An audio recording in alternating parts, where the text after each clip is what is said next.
Hey guys, this is Issues with Toddy One Skip. How you doing? How you doing? How you doing? Guys, I got a question for you.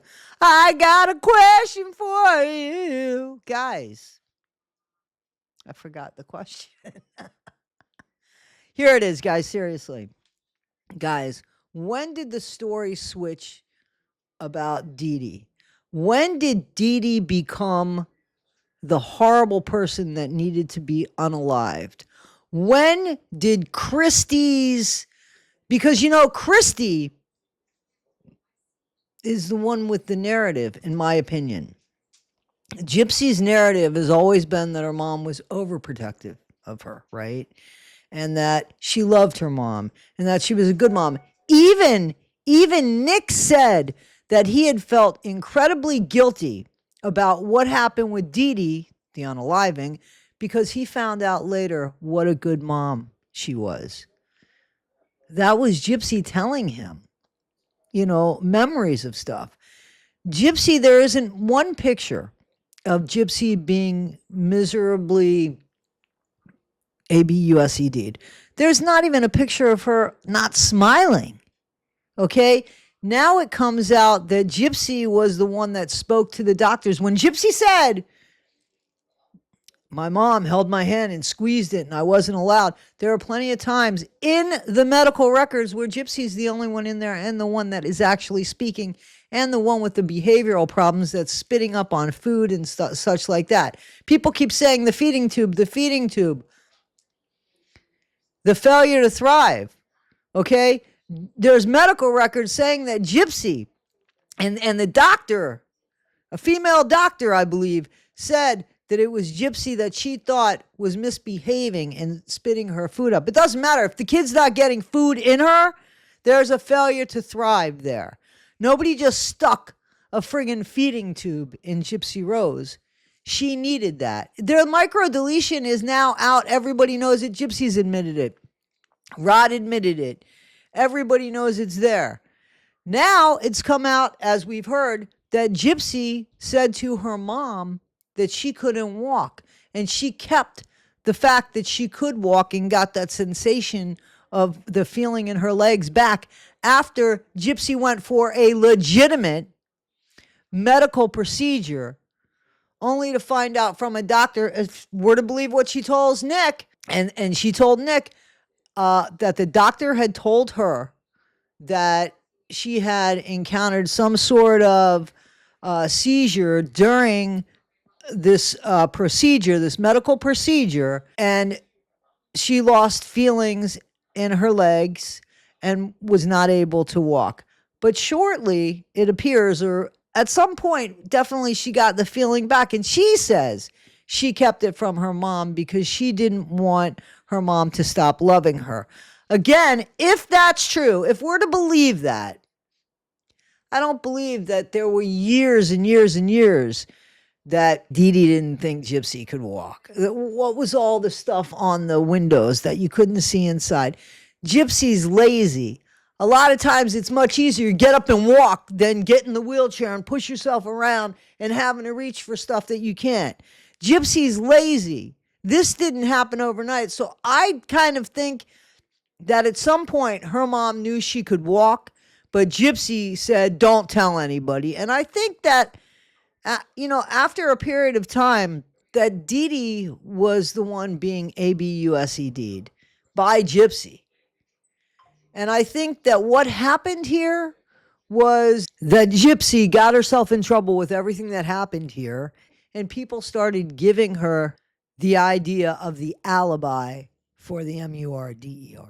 Like giving her advice. This is what you should do. This is what we should say. And I believe wholeheartedly Christy had a lot to do with that. I just feel like she did, because if somebody can unalive their mom, what could they do to their stepmom? The stepmom that in Gypsy's eyes would have taken her dad away from her. The other choice, those children, Mia, Dylan, the kids that Rod raised. You mean to tell me that Gypsy is so put together that she has no feelings about this? That she wasn't important enough And supposedly, if Rod thought that she was sick, it didn't matter. If Rod thought she was dying, if we're to believe that dialogue that Rod says, well, they told me Dee Dee told me she'd only be around to be about 18, but what the fuck? I just turned back and said, time flies. I mean, come on. You know what I'm saying? So how does Gypsy really feel about these people? How does she really feel about her stepmom? And I believe Ryan. I believe 1,000% that Ryan tried to get in touch with Christy plenty of times and she didn't make herself available. So I think that the lawyer and Christy got together with this plan and people got on board, and that's what happened here because Gypsy, 4'11", very thin at the time, looked like a young kid, and they just couldn't afford to make it look bad by having her do more than the time she did. In the meantime, she set up the whole thing. And Nick was going by a script for her because I agree with Nina and I agree with Ivory Rose that there is no way that Nick concocted this whole thing because the imagination isn't there with him.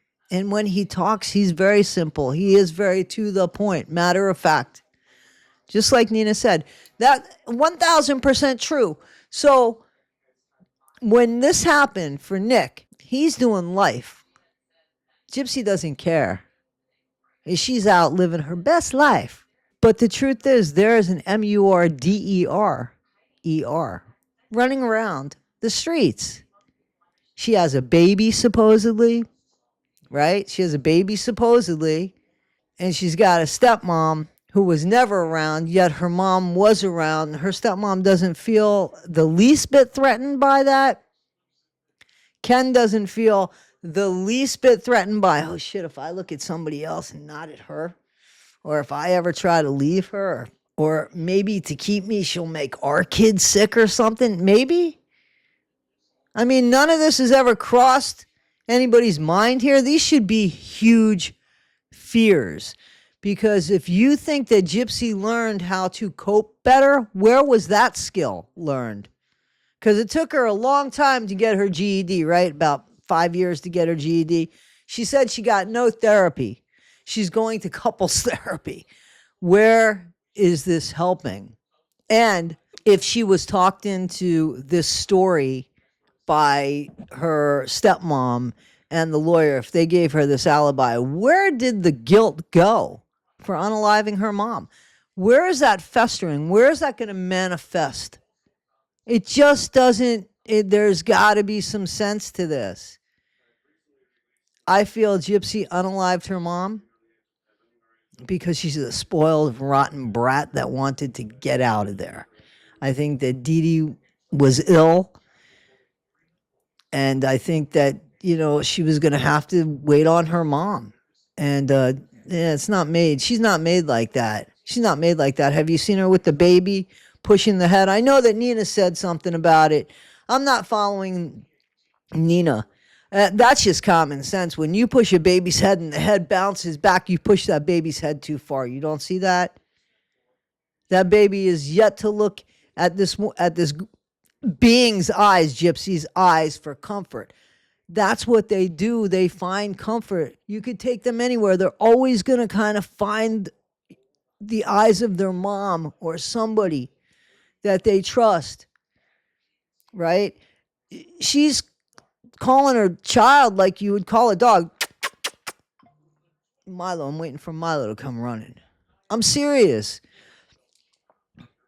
There is no motherly instinct about her. Somebody also brought up a question. Supposedly, if Christy has been taking care, this was good, this was in the comments or an email, if Christy was taking care of the baby when they went to California and all this, if Christy has been taking care of the baby, why did she have to ask Gypsy how much the bottle needed to be heated up? She should know how much to heat up that bottle. She should already have complete instructions because this was after. What they watched, that streaming of the show, season 2, episode 2, when they were streaming to prove, I guess, that she has the baby and doesn't know what to do with the baby? Is it natural with the baby? Christy's saying, how much time do you give the baby? She's like 55 seconds or something ridiculous, right? Thank God. She's like, nah, you sure? Like, I'm saying Christy should know that's what the person, and I agree, from the person that wrote the email. Why doesn't Christy know? Christy should know if she's the babysitter, if she's taking care of the baby. Surely she's heated up the bottle. Why she I gotta ask Gypsy what to put it on? What's going on here? Like, come on. Some of this stuff is just made for us to buy, and just regardless of what it tastes like, can't use common sense here. It's ridiculous. All of it. Gypsy.